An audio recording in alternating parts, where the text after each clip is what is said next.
श्री कृष्ण कहते हैं, अपने सबसे खास से धोखा खाने के बाद लोग चाहकर भी किसी पर संपूर्ण प्रतिशत भरोसा नहीं कर पाते। यही सत्य है। मनुष्य का जीवन केवल उसके कर्मों पर चलता है। जैसा कर्म होता है वैसा उसका जीवन होता है। भगवान श्री कृष्ण जी कहते हैं कि हमें किसी से भी अंधा प्यार नहीं करना चाहिए। हमारे किसी के प्रति अंधा प्यार हमें कभी भी आगे बढ़ने नहीं देता।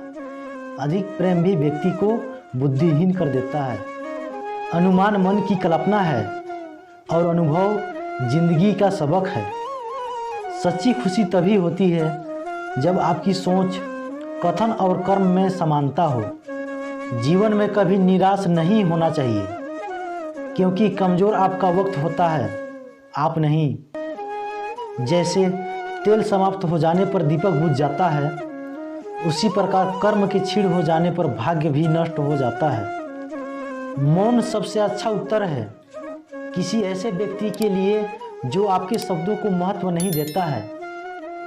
मनुष्य जन्म लेता है तो उसके पास सांस तो होती है पर कोई नाम नहीं होता। जब मृत्यु होती है तो उसके पास नाम तो होता है पर सांसें नहीं होती। इसी सांस और नाम के बीच की यात्रा को जीवन कहते हैं। न किसी के अभाव में जियो, न किसी के प्रभाव में जियो। यह जिंदगी है आपकी, अपने स्वभाव में जियो। किसी के प्रति मन में क्रोध लिए रहने की अपेक्षा उसे तुरंत प्रकट कर देना अधिक अच्छा है। जैसे क्षण भर में जल जाना देर तक सुलगने से अधिक अच्छा है। इंसान चाहे जितना भी खुद को व्यस्त रख ले, जिससे वह प्रेम करता है उसकी यादों से बच नहीं सकता। समय कभी नहीं रुकता। आज यदि बुरा चल रहा है तो कल अवश्य अच्छा आएगा। आप केवल निस्वार्थ भाव से कर्म कीजिए और वही आपके हाथ में है। हमारी आस्था की परीक्षा तब होती है जब हम जो चाहें वे ना मिले और फिर भी हमारे दिल से प्रभु के लिए शुक्रिया ही निकले। दया होनी चाहिए, कमजोरी नहीं। ज्ञान होना चाहिए, अहंकार नहीं। माता पिता बनना अत्यंत सुखद अनुभव है। उत्साह से जीवन जीना और स्वयं पर महारत हासिल करना खुशी देता है। जिस व्यक्ति के विचार मैले हैं, जो लापरवाह हैं और धोखे से भरा हुआ है, कोई कुछ भी बोले स्वयं को शांत रखो। धूप कितनी ही तेज हो, समुद्र सूखा नहीं करते। मन की गतिविधियों, होश, श्वास और भावनाओं के इस माध्यम से भगवान की शक्ति सदा तुम्हारे साथ है और तुम्हें बस लगातार एक साधन की तरह प्रयोग कर सके सभी कार्य कर रही है। तुम उसके लिए शोक करते हो जो शोक करने के योग्य नहीं है और फिर भी ज्ञान की बातें करते हो। बुद्धिमान व्यक्ति न जीवित और न ही मृत व्यक्ति के लिए शोक करते हैं। तुम अपनी पीड़ा के लिए संसार को दोष मत दो। अपने मन को समझाओ। तुम्हारे मन का परिवर्तन ही तुम्हारे दुखों का अंत है। अगर तुम अपना कल्याण करना चाहते हो तो सभी तरह के उपदेशों, सभी धर्मों को छोड़कर मेरी शरण में आ जाओ। मैं तुम्हें मुक्ति प्रदान करूंगा। सुख दुख का आना जाना सर्दी गर्मी के आने जाने के जैसा ही है, इसलिए इन्हें सहन करना सीखना ही उचित है। धर्म चाहे जो भी हो, अच्छे इंसान बनो।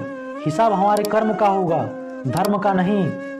तुम्हारा मोहग्रस्त होकर अपने कर्तव्य पथ से हट जाना मूर्खता है, क्योंकि इससे ना तो तुम्हारे स्वर्ग की प्राप्ति होगी और ना ही तुम्हारी कीर्ति बढ़ेगी। बुरा वक्त आपको जिंदगी के उन शख्स से सामना करवाता है जिनका आपने अपने अच्छे वक्त में कभी ख्याल भी नहीं किया होता है। किसी दूसरे के जीवन के साथ पूर्ण रूप से जीने से अच्छा है कि हम अपने समय के भाग्य के अनुसार अपूर्ण जिएं। जीवन को भगवान से जोड़ दो, सब भगवान पर छोड़ दो। शांत रहना सही है, पर जब गलत हो तब नहीं है। खुशियाँ मन की एक स्थिति है, बाहरी दुनिया से इसका कोई लेना देना नहीं है। जीवन ना कल में है ना आज में है, जीवन इस पल में है। इस पल का अनुभव ही जीवन है। हम दुनिया से कभी शांति नहीं पा सकते जब तक हम खुद अंदर से शांत ना हो। मनुष्यों को मोह माया में पड़कर अपने कर्तव्य को नहीं भूलना चाहिए। मनुष्य की इच्छाएं अनंत है। यदि इच्छाएं पूरी नहीं होती है तो क्रोध बढ़ता है और इच्छा पूरी होती है तो लोभ बढ़ता है। इसलिए जीवन की हर स्थिति में धैर्य बनाए रखें तथा इच्छाएं सीमित रखें। कर्मयोगी अपने मन और बुद्धि की शुद्धि के लिए ही अपने शरीर, मन, बुद्धि और इंद्रियों के साथ आसक्ति रहित होकर कर्म करते हैं। हे अर्जुन, मैं स्वर्ग हूँ मैं इस सृष्टि का रचनाकार हूँ। मैं भूत, वर्तमान और भविष्य के सभी प्राणियों को तथा उनके विचारों को जानता हूँ, किंतु वास्तविकता में मुझे कोई नहीं जानता है, न ही समझता है। लोग कहते हैं अपनों के आगे झुक जाना चाहिए, किंतु सच बात तो यह है, जो अपने होते हैं वह कभी झुकने नहीं देते। परिवर्तन ही संसार का नियम है। यह प्रकृति है जो सभी गतियों का कारण बनती है। अहंकार से मोहित मूर्ख उस धारणा को धारण करता है जो कहती है मैंने किया। गर्मी और ठंड, सुख और दर्द की भावना इंद्रियों के अपनी वस्तुओं के संपर्क के कारण होती है। वे आते हैं और चले जाते हैं चिरकाल तक। आपको उन्हें स्वीकारना चाहिए। पूर्ण लगन के साथ अपना कार्य करो, लेकिन उसके फल की इच्छा मत करो, क्योंकि जब आप फल की इच्छा करते हैं तब कहीं न कहीं आप अपने कार्य में पूर्ण रूप से समर्पित नहीं हो पाते। गति के लिए चरणों पर ध्यान देना आवश्यक है, किंतु प्रगति के लिए सदैव आचरण पर ही ध्यान देना चाहिए। जिसका मन उसके वश में नहीं है, उसके लिए उसका मन शत्रु के समान है। वे मूर्ख हैं जो प्रेम को बकवास कहते हैं। प्रेम इस दुनिया की जड़ है जिससे दुनिया बनी है। अपनी इच्छा की शक्ति से अपने आप को नया आकार दें। अपने आप को कभी भी स्वेच्छा से नीचा ना होने दें।